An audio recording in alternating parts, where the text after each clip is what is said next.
Donc pour expliquer le principe du GPS, on va d'abord simplifier en restant sur Terre sans considérer les satellites.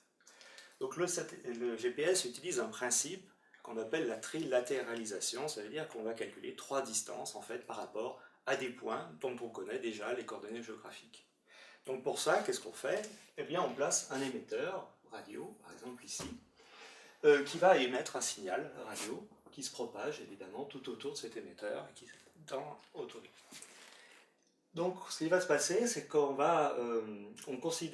on note le temps, la date d'émission de notre message radio, et si on reçoit ce signal quelque part ici, eh bien on va le recevoir à un temps T1 qui est légèrement évidemment décalé. Pourquoi? Parce que le signal se propage à la vitesse de la lumière, comme vous le savez sans doute, qu'on a note C équivaut environ 300 000 km par seconde. Donc même si cette vitesse est très élevée, elle n'est pas infinie, et donc on est vraiment capable de déterminer ce décalage entre l'émission et la réception. Donc comment on calcule la distance? Eh bien tout simplement, la distance à l'émetteur, c'est la constante C multipliée par la différence entre la date T1 et la date T0 d'émission.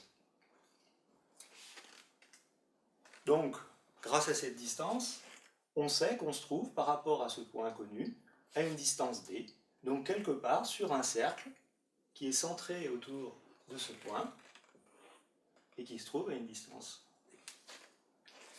Évidemment, un seul émetteur nous donne n'importe toutes les positions possibles sur ce cercle, donc ne nous localise pas suffisamment encore. Donc que va-t-on faire?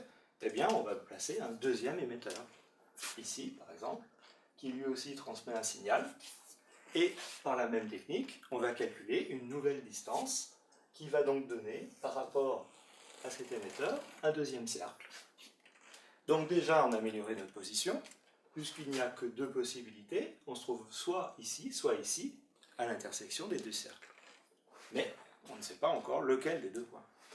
Donc pour lever l'ambiguïté, eh bien on va placer un troisième émetteur, par exemple ici, qui transmet lui aussi son signal, et nous donnera un troisième cercle, par exemple ici. Et donc cette fois-ci, on a bien notre point, on est géolocalisé ici, à l'intersection des 3 cercles, grâce aux 3 distances qui ont été calculées par rapport aux émetteurs. Donc, grâce au principe que nous venons de voir, on voit qu'on peut facilement se géolocaliser. Alors on pourrait rajouter encore des émetteurs, ce qui permettrait évidemment d'améliorer la précision, parce que le cas idéal où les 3 cercles se coupent exactement en un point n'est évidemment pas atteignable, on va se couper dans une petite zone qui va être plus ou moins précise. Alors cette précision va dépendre de quoi? Eh bien, essentiellement de la manière dont on va calculer cette différence de temps. Et donc, il faut la grande précision sur les dates connues pour l'heure d'émission et l'heure de réception. Si on fait une erreur d'une microseconde, donc à une millionième de seconde, ça fait une erreur de 300 mètres, ce qui est considérable sur le terrain.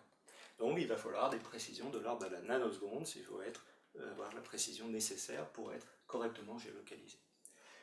Donc pour avoir des horloges précises à la nanoseconde, il faut des horloges atomiques, c'est ce qui est utilisé par le système GPS. Par contre, on peut peut-être les mettre au niveau de l'émetteur, mais au niveau du récepteur, on ne les a pas.